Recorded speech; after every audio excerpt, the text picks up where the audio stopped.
A esta pieza le vamos a hacer unos canalitos en lo que es en la madera y la vamos a forrar en tela, pero le voy a hacer unas divisiones. Vamos a hacerle los canales, un calado en la madera para incrustarles algún detalle.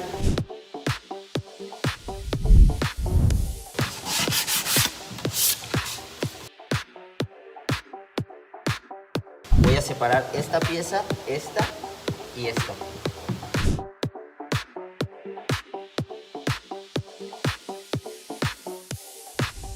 Entonces, estas dos las vamos a adherir.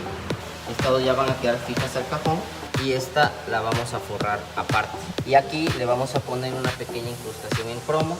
Vamos a redondear lo que son las orillas, ¿sí? Ya quedó redondeada la orilla, ¿sí? La vamos a forrar con alfombra color gris.